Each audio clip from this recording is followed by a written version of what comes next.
Well, it's an interesting dynamic because we have one state that's made a determination impacting student athletes, but the NCAA is a national association that all institutions choose to be a part of.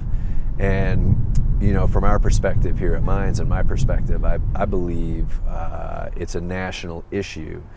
And if one state does make that decision and impacting member institutions, it is an unfair advantage, and it does unlevel the playing field. Mm-hmm. And that's the real question we have to answer. I thought it was interesting. You said this decision in California doesn't just affect the California schools. If the NCAA follows through and does what it says it's going to do, which is bar them from all NCAA competitions. Talk about that. This affects you guys. Well, very much so, especially out here in Colorado, where our Division I institutions have member institutions in their conference in California.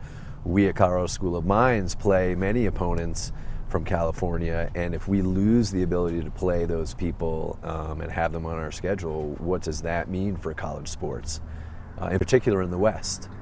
Because there's a lot of schools. It's a lot of schools in California across the divisions 1, 2, and 3, and I believe the way the law was written in California, it would impact all divisions. So give me pros and cons, because I think you really see the pros and cons of this, having been in the position you were at CU with Jeremy, and talk about that. Well, the NCAA is currently working on a solution to the use of student athletes' likenesses and the control that student athletes will have over that. A lot has changed in the last 25 years of college athletics, where student athletes have way more flexibility for employment and way more flexibility for opportunities, just as people in their own future careers. However, we do have further to go, I believe, in the NCAA. As a director of athletics in the Division II level, I do think the NCAA should come up with a solution and a way for student athletes to use their likeness.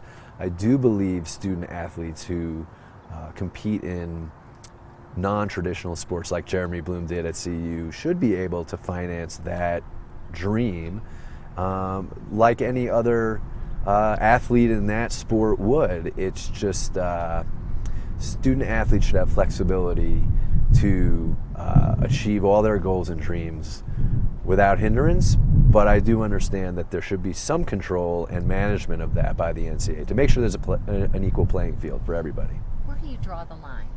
Because this could really get, I don't want to say out of control, but you think about like boosters clubs and just schools that have money paying, and there's already goes on. You see schools being caught, but I guess where do you draw the line in this? Well, I think that it's up to the member institutions to maintain institutional control. You hear that all the time, and the NCAA needs to provide the institutions with those guidelines of how to best maintain institutional control and make sure that the kids aren't getting out of line, and boosters and agents and such are doing the right things by our student athletes. That's what we do this for, is for our student athletes. And so making sure they're safe, because there is corruption and there are problems and there are people who are out for personal gain, not always out for our student athletes' best interests. And so I think the NCAA needs to come up, and institutions need to come up with ways to protect them as we move forward and progress into this unknown area. Yeah. So Colorado's bill, that one that I sent you the draft of, that was really open-ended. That was, you can pay them, they can get endorsements. It was just pretty much, let's just strip any of these rules, and they can be pro if they want to, practically. Right. So the California legislation, though, really just says specifically only endorsements. You cannot pay them. Is that where you draw the, where do you draw the line in terms of, are you okay with endorsements but not okay with universities paying them? That truly would be a have and have-nots in that case, I would think. Correct, and I do believe that the line is somewhere in between the two. I think that endorsements only may be a little too strict. However, what I think the public has lost sight of as college athletics has grown as a business is, if you're a Division I student athlete now at a school like a CU or the Pac-12 or the SEC, the amount of money that an institution is now paying beyond scholarship, your access as a student athlete to personal training, nutritionists, tutors, and the likeness, these student athletes at the highest level are really getting paid six figures to do what they do. Those of us who are on the inside and have been at those institutions understand this. I don't think the general public understands just how many dollars per student athlete are being spent at that level. That's interesting. So you draw the line somewhere in between. So does that mean they can accept some payments but not others? I mean, like, well, again, once you open the door, it's just like a flood, you know. I think that question, Shaun, just speaks to the idea that the NCAA is a national association. The members of the association should be making these decisions and creating these guidelines as they have throughout the years. And while obviously the California state legislature does not believe the NCAA is moving quick enough, I'm not sure they fully thought through the impacts, the potential negative impacts to student athletes and to other NCAA institutions around the country that law could create. Do you buy the NCAA's claim that this is going to do away with amateur sports as those are amateur sports? Well, I do buy the claim that it makes an uneven playing field. They're already, it's already hard enough because all different schools have different cultures and different levels of importance they place on athletics and investment in their athletic departments. So, but it should be up to the institutions to determine just how they want to do that. And I do think it's important, if you're a member institution, that you do want to have a level playing field and you do want to abide by the association's philosophies and rules and be able to, we choose to be a part of the NCAA, and so we want to be able to let the association help us all find our way.